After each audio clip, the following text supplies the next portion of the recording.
You are the catalyst for this session. आपकी वजह से ये हुआ है। और नहीं सवाल करता, मुझे इनकरेजमेंट नहीं होनी थी। मेरा सवाल ये था बिशप साहब आपसे, जब मैंने आपका लेक्चर सुना था तो उसमें मुझे इस बात का ज़्यादा गहरे तरीके से एहसास हुआ था कि रटी रटाई दवा के अंदर जो रोज़ पढ़ता हूँ, मुझे लगता था कि मुझे एटलीस्ट ये समझ में आती है, लेकिन उस वक्त मुझे तफसीलन पता लग गया था कि मुझे काफ़ी कुछ सीखने की ज़रूरत है। फिर मैंने जब उस बात पे गौर की कि हम पढ़ते हैं कि तेरी मर्ज़ी ज़मीन पर भी पूरी हो, तो आपने उस लेक्चर में उस बात की अहमियत काफ़ी गहरे तरीके से बताई थी कि हम खुदा की मर्ज़ी आसमान पे तो देखते हैं लेकिन ज़मीन पर पूरी नहीं करते, और हर बार हर दुआ में हर बार दुआ में शामिल करते हैं कि खुदावंद तेरी मर्ज़ी पूरी हो, तेरी मर्ज़ी पूरी हो। तो मेरा फिर सवाल ये बना था कि खुदा की मर्ज़ी क्या है। वो इसलिए बना था कि कहीं ना कहीं मैं वाक़फ़, तो मुझे पता होगा इस बात से कि खुदा की मर्ज़ी क्या है, लेकिन आपसे बेहतर जानना चाह रहा था, क्योंकि हो सकता है मेरी सोच नामुकम्मल हो या गलत भी हो सकती है, तब इसके खुदा की मर्ज़ी क्या है, ये मेरा सवाल था। बहुत मेहरबानी, thank you very much, once again thank you very much. देखिए जी कि मैं पूरी कोशिश करूँगा कि चीज़ों को सिंप्लीफाई करके बताऊँ, ठीक है ना, क्योंकि यहाँ पर पादी सबान है जो बड़े अच्छे पादी सबान हैं, अच्छे प्रीचर हैं, खुदावंद के फजल से एमडिप किया हुआ है, और फिर हमारे अच्छे तजर्बाकार चर्च मेंबर हैं, फिर नौजवान हैं, फिर उससे कम नौजवान हैं। तो मुझे सबको सामने रख के बात करना है, ठीक है ना। अगर मैं बहुत मोटे मोटे लफ्ज़ इस्तेमाल करूं, गहरी बातें करूं, तो वो नाइंसाफ़ी होती है, और जो भी शख्स गुफ्तगू करता है ये उसकी अखलाकी ज़िम्मेदारी है कि ऑडियंस को देख के अपनी गुफ्तगू करे। एक ह्यूमन नेचर है कि जो बात सादा हो, आसान हो, आराम से मिल जाए, उसकी वक़्त नहीं होती। पहली बात तो ये है। आप इन हक़ाइक़ से यकीन करते हैं? ठीक है जी। सादा हो, आसान हो और आसानी से मिल जाए, उसकी वक़्त नहीं होती। मोटी बात कर दो ना, क्या यार बिशप कलीम इंग्लैंड साहब बड़ी अंग्रेज़ी बोलता है यार, बड़ा आलम है यार, बड़े खुश होते हैं। मोटी मोटी बातें करके आपको कंफ्यूज कर दी, यार बड़ा ऊंचा फ़लसफ़ा यार, समझना मुश्किल है। हमारी जो साइकोलॉजी है ना वो बड़ी टेढ़ी सी है। मैं बेटे के सवाल को सिंप्लीफाई करूँगा। इसका सवाल मैं चाहता हूँ तमाम नौजवानों के लिए, पूरी ऑडियंस के लिए और मेरे लिए होना चाहिए। I include myself, I see myself sitting over there. बेशक मैं यहाँ से बोल रहा हूँ, और अगर मैं सोचूं कि मैं वहाँ नहीं बोल रहा, मेरा क्या हाल होगा मैं जानता हूँ। ठीक है जी। मैं खुदा की मर्ज़ी को कैसे पूरा कर सकता हूँ? पहले तो ये जाने मर्ज़ी है क्या, फिर पूरा करने की भी बात आएगी ना। वेरी सिंपल जी, मेरे साथ ये टेक्स्ट देखें जो मैंने पढ़ा है। मत्ती की इंजील 7वां बाब 20वीं आयत से लेकर 23वीं आयत। इसकी जो 23वीं आयत की आखिरी हिस्सा है, जहाँ पर यीशु मसीह की स्टेटमेंट ख़त्म नहीं हुई बल्कि जारी है, मैं वो पढ़ने लगा हूँ अब। अच्छा हुआ मैंने पहले नहीं पढ़ा। ठीक है जी। ये इस तरह का ना सरमन नहीं है, ये बाइबल स्टडी है, तो you have to be with me. आपने ये हाथ खड़ा कर दे ताकि मैं आपको बेहतर तौर पर गाइड कर सकूं। सुनिए जी, 23वीं की आयत जहाँ ख़त्म होती है और 24वीं शुरू होती है। आयत नंबर तो 24वीं है, लेकिन एक चीज़ नोट कीजिएगा प्लीज़, जिनके पास बाइबल है। मैं लफ्ज़ों के साथ खेलता हूँ, मैं पंक्चुएशन के साथ खेलता हूँ, मैं पैराग्राफ के साथ खेलता हूँ, और यही फ़न है। अब ये 24वीं आयत कैसे शुरू हो गई है? That matters. जिससे पहले जितनी खुदावंद यीशु मसीह ने गुफ्तगू की थी उसका निचोड़ है, बस। The conclusion is this. बेटा समझ रही है? हमारे कई नौजवान बच्चे लफ्ज़ पस को नहीं समझते ना, इसका मतलब हेंस, HENCE, हेंस, यानी कि जो आपने गुफ्तगू की उसका निचोड़ क्या है, क्यों है, लुब्बे लबाब, उसकी ना पूरी चीज की वजाहत और उसका आंसर जो उस बेटे ने पूछा, खुदा यसुम से ने यहां दे दिया कि मर्जी क्या और क्यों नहीं अंदर घुसा तो क्या नहीं हुआ। ठीक है, सुनिए, बस जो कोई मेरी बातें, मेरी टीचिंग, मेरे अहकामात सुनता और उन पर अमल करता है, वो उस अक्लमंद आदमी की मानद ठहरेगा जिसने चट्टान पर अपना घर बनाया। आगे पूरी एक तमसील देकर समझाया है, जो मेरी बातें सुनता और उन पर अमल करता है वो मेरी मर्जी पर अमल करता है, मेरी मर्जी पर अमल करेगा तो वो दाखिल होगा। और ये पूरी आगे तमसील दे दी है 2 घरों की, मकानों की। जो अमल करता है उसका क्या हाल है और जो नहीं करता उसका क्या हाल है। खुदा की मर्जी, यीशु की मर्जी जो है उसकी जो तालीम है, एक लफ्ज नहीं, गिरजे जाया करो जी, कहानी पूरी। ऐश वेडनेसडे पे जाओ, हमारे क्रिश्चियनों की सारी क्रिश्चियनिटी जनाब जी लेंट में उतरती है। ऐश वेडनेसडे पे आगे अच्छा जी मुबारक जुम्मा आया तो जनाबे वाला काले कपड़े पहन के आते हैं, सील डालते हैं जी हम बड़े गमज़दा हैं। क्या गम है भाई, क्या गम लिया है? कोई गम नहीं हमारी जिंदगी में। फार्मूला क्रिश्चियनिटी बनाई हुई हमने, आप खुद जानते हैं। लेंट की क्या मीटिंग है, अ season of celebrations, feast. Feast समझते हैं? FEAST, फीस्ट क्या होता है बेटा? ज़ियाफ़त, खाओ पियो मौजें करो। हम पादरी साहबान भी बड़े खुश होते हैं, पता क्यों है?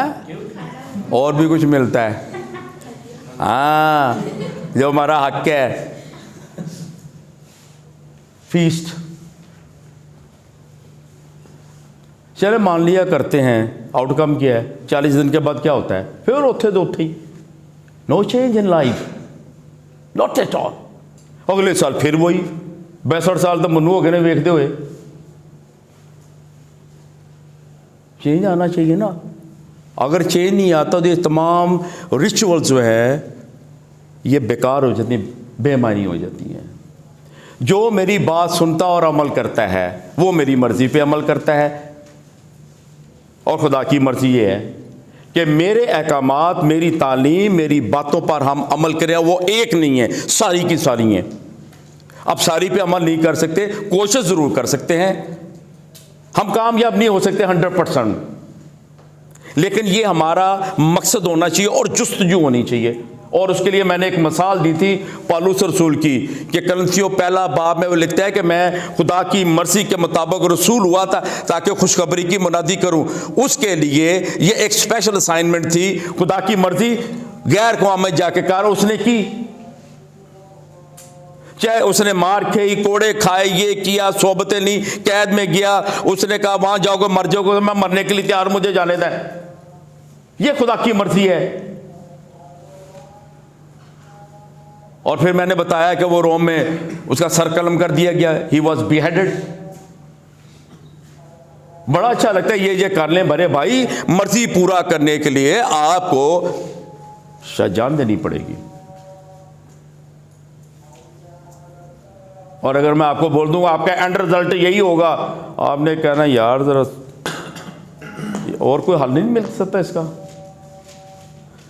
हम जिंदगी लेना चाहते हैं यीशु के वसीले से, अबदी जिंदगी होती है, कीमत नहीं देना चाहते। We have to pay the price as Jesus paid price for our salvation. और प्राइस क्या हमारी? अपना आप देना, सरेंडर करना, अनकंडीशनली उसको फॉलो करना। वो हम नहीं करते तो कीमत नहीं दी।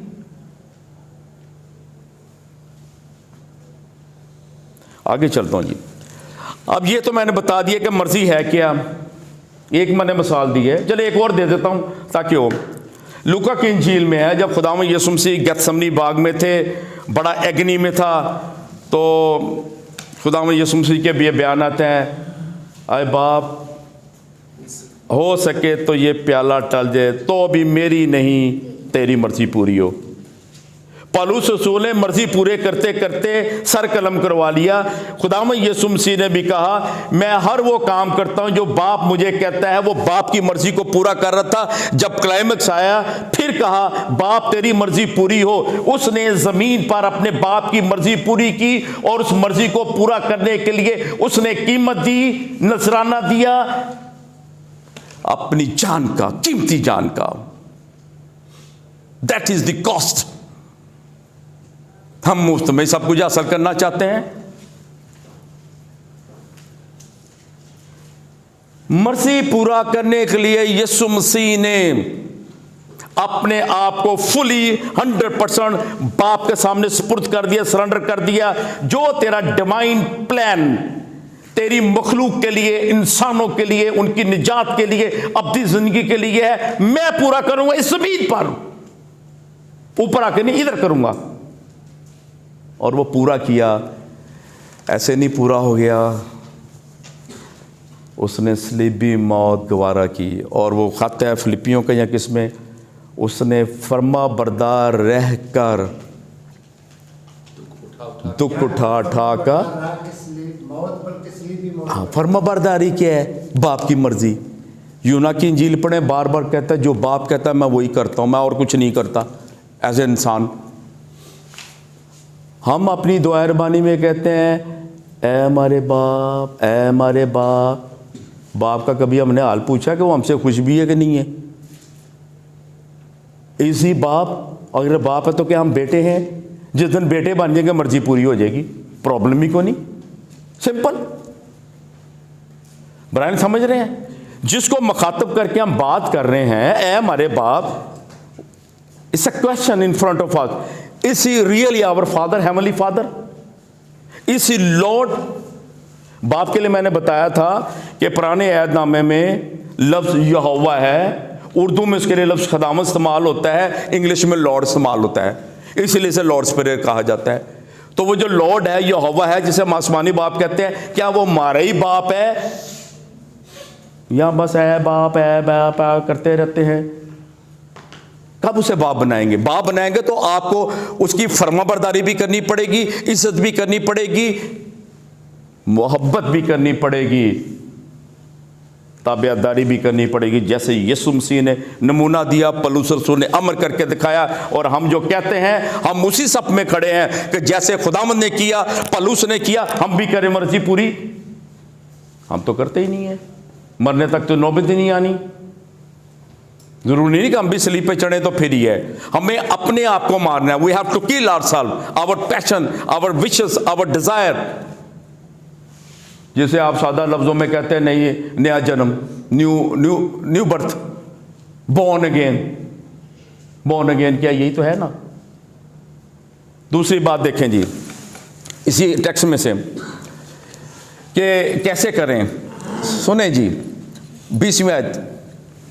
अब ये खुदावंद यीशु मसीह अपने बारे में कह रहे हैं, जो मुझसे ए खुदावंद कहते हैं, लॉर्ड।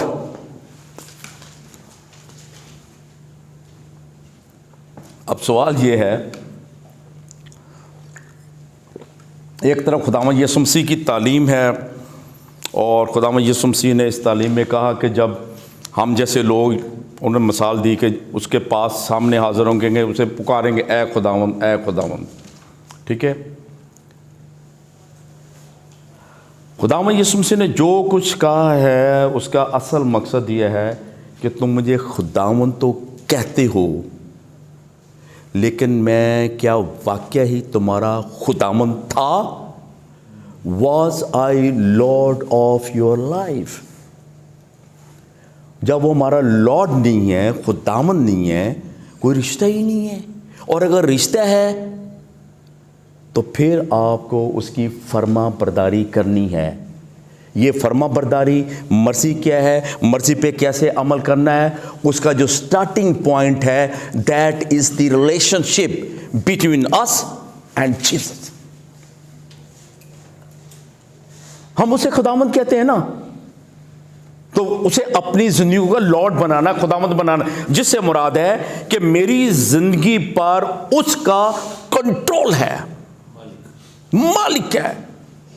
दूसरे लफ्जों में, अगर वो मालिक है तो फिर मैंने तो उसी की बात माननी, जैसे एक गुलाम मालिक की बात मानता है और गुलाम की कोई चॉइस नहीं होती, वो सिर्फ अपने मालिक की मर्जी को पूरा करता है।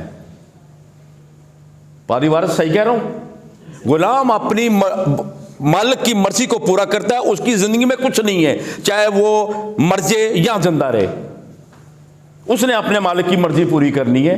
और हम जब यीशु मसीह को ए खुदावंद कहते हैं तो उसे हमें अपना खुदावंद बनाना है, और जब खुदावंद बनाएंगे उसकी तमाम बातों पर अमल करना हमारे लिए आसान होगा। जब अमल करेंगे तो उसकी मर्जी पूरी करेंगे, हम पूरी मर्जी नहीं करेंगे तो फिर तो ना सिर्फ निकाले जाएंगे, ना वो धत्कारेगा, बल्कि बड़े सख्त कलमात उसने लिखे हैं। और मसला बताऊं क्या है, ये कलमे हम इसलिए नहीं सुनते क्योंकि हमने ये टेक्स्ट पढ़ते नहीं है, और ये एक बार नहीं आया, 2-3 और हवाले हैं जहाँ पर खुदावंद यीशु मसीह ने अपने ही बयान को रिपीट किया, मगर मुख्तलिफ कॉन्टेक्स्ट में।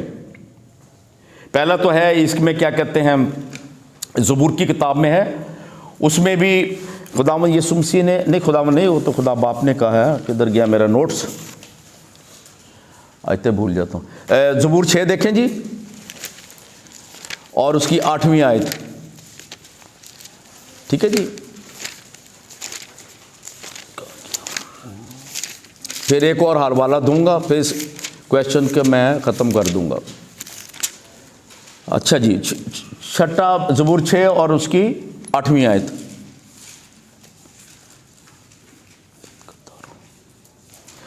आठवीं आयत में यूं लिखा है, ऐ सब बदकरदारों, इवल डूअर्स, लॉ ब्रेकर्स, नाफरमान, हठ धर्म, गर्दन कश, ऐसा बदकरदारों मेरे पास से दूर हो। ये अभी नए अहदनामे की बात नहीं है, यीशु मसीह की तालीम नहीं है। पुराने अहदनामे में खुदा बाप भी यही कहता था उन लोगों को जो इवल डूअर्स थे, नाफरमान थे, जिनका खुदा से कोई रिलेशनशिप नहीं था, उधर भी उनको बदकारी कहा गया, उनको कहा गेट लॉस्ट, दूर हो जाओ, I don't want to see you, go to hell, दूसरे लफ्ज़ों में वेरी हार्श वर्ड्स।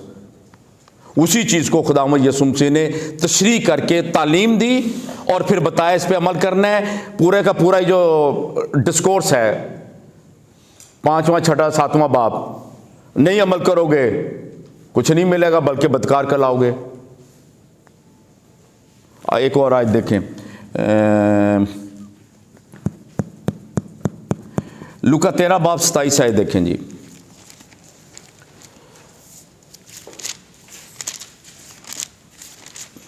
ऐसे लफ्ज़ हम नहीं देखना चाहते हैं ना, हम तो सिर्फ ये देखना चाहते हैं मिलता क्या है और कब मिलेगा और कितना मिलेगा, कहानी ख़त्म। अच्छा जी, पूरा हवाला नहीं पढ़ता, बस थोड़ा सा कवर देता हूँ। 27 में देखिएगा जी, मगर वो कहेगा मैं तुमसे कहता हूँ कि मैं नहीं जानता कि तुम कहाँ के हो, मेरी तुमसे कोई वाकफियत नहीं। कहाँ से आए हो, मेरी तुमसे वाकफियत नहीं। वो जो मत्ती में यीशु मसीह ने बोला है, तुम कहाँ से आए हो। आप मेरी कहते यार तुम कितों आया, मैं तो तुम्हें जानता नहीं है, तुम कहाँ से आए हो, मेरी वाकफियत नहीं है। फिर वही अल्फाज खुदा में यीशु मसीह ने रिपीट कर दिए इधर। कोई तो मकसद होगा ना, उसका मकसद दिल आज़ारी करना नहीं था। और अगर हम कहें जी यीशु मसीह मीठी मीठी बातें करता था, तो मेरे भाई अगर की भी हैं तो साथ में कड़वी बातें भी की हैं, और इससे ज़्यादा कड़वी क्या हो सकती है कि उधर भी कहा और इधर भी कहा और मुख्तलिफ और जगहों पर भी है। 10 कंवारी कोई तमसील है ना, उसके एंड में भी यही है। और कितना बोले, वो कितनी बार बोले, अगर 4 दफ़ा बोला है तो फिर भी समझ नहीं आती, 40 दफ़ा होता हमें फिर भी समझ नहीं आनी थी। जिसने नहीं कबूल करना वो नहीं करता, जिसने नहीं अमल करना वो नहीं करता। और कई दफ़ा ज़्यादा बारी सुने ना तो हमारे अंदर एक और ह्यूमन साइकोलॉजिकल रिएक्शन होता है, नहीं मानते फिर जा, उल्टा चलते हैं। ए बदकारो तुम सब मुझसे दूर हो। क्या प्रॉब्लम है भाई? क्यों खुदा में यीशु मसीह को बार बार कहना पड़ता है, बताना पड़ता है, सिखाना चाहता है? उधर बताया अपने बहुत बड़े सरमन में, सरमन ऑन द माउंट में, फिर इस जगह तमसील दे के बोला, और 10 कुंवारियों की तमसील के एंड का कंक्लूजन भी यह है, उनको दाखिल नहीं होने दिया बादशाह में, दूर हो जाओ, मैं नहीं जानता। क्या मैं आपको 500 हवाले निकाल के दूंगा तो यकीन आएगा? क्या एक सेंटेंस, एक लफ्ज काफी नहीं है?